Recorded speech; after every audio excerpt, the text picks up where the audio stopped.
Hello বন্ধুরা, সবাই কেমন আছো? চলে এলাম আমার ড্রিম ডেস্টিনেশন লাদাখের ষষ্ঠ পর্ব নিয়ে। আজকে আমরা সকালবেলা রেডি হয়ে বেরিয়ে পড়লাম হুন্ডার থেকে 85 কিলোমিটার দূরে অবস্থিত তুর্তুক আর থাং ভিলেজ দেখতে।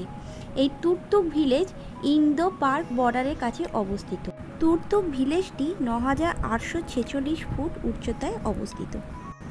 1971 সালের ইন্দো পাক যুদ্ধে ভারতের অধীনে এই তুর্তুক ভিলেজটি চলে আসে। এখানকার অধিকাংশ মানুষই বাল্টি ভাষায় কথা বলে এবং তিব্বতী ভাষায়ও কথা বলে। এই গ্রামে শীতকালে প্রচণ্ড ঠান্ডা পড়ে আর গ্রীষ্মকালে তেমনই গরম পড়ে। এই গ্রামে ঘুরতে আসলে আপনারা দেখতে পাবেন মিউজিয়াম আর ন্যাচারাল কোল্ড স্টোরেজ, যেগুলো পাথর দিয়ে খুব সুন্দরভাবে বানানো হয়েছে। অলিগলি পথ দিয়ে যেতে যেতে প্রতিটি বাড়ির মধ্যেই একটা করে মিউজিয়াম দেখা যায়। আর দেখা যায় অ্যাপ্রিকট আর আখরোট গাছ।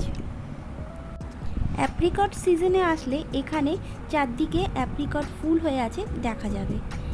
কিছুটা দূর যেতেই লক্ষ্য করলাম সেখানে চাষ হয়েছে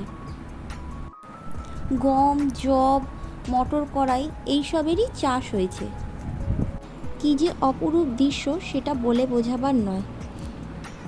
এত শান্ত স্নিগ্ধ পরিবেশ দেখে মনে হচ্ছিল এখানে কটা দিন যেন থেকে যায়। দূরে ওই সায়ক নদী আপন বেগে বয়ে চলেছে।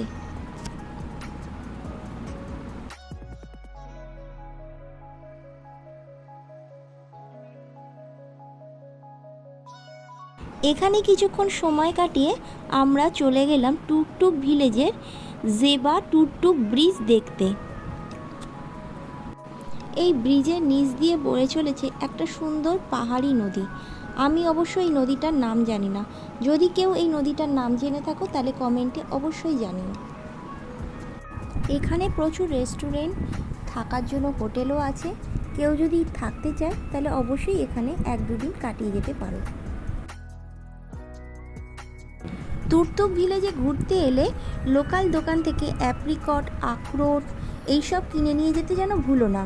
আর তার সাথে অবশ্যই ট্রাই করো ব্ল্যাকবেরি ফলটা, খুব দারুণ খেতে। এরপরই আমরা তুর্তুক ভিলেজ থেকে চলে গেলাম 10 কিলোমিটার দূরে থাং ভিলেজ দেখতে। থাং ভিলেজটিও 1971 সালে ইন্দো পাক যুদ্ধে ভারতের অধীনে চলে আসে। 16ই ডিসেম্বর 1971 সাল পর্যন্ত থাং ভিলেজটা পাকিস্তানের অধীনে ছিল, কিন্তু 17ই ডিসেম্বর 1971 সালে ভারতের হয়ে যায়।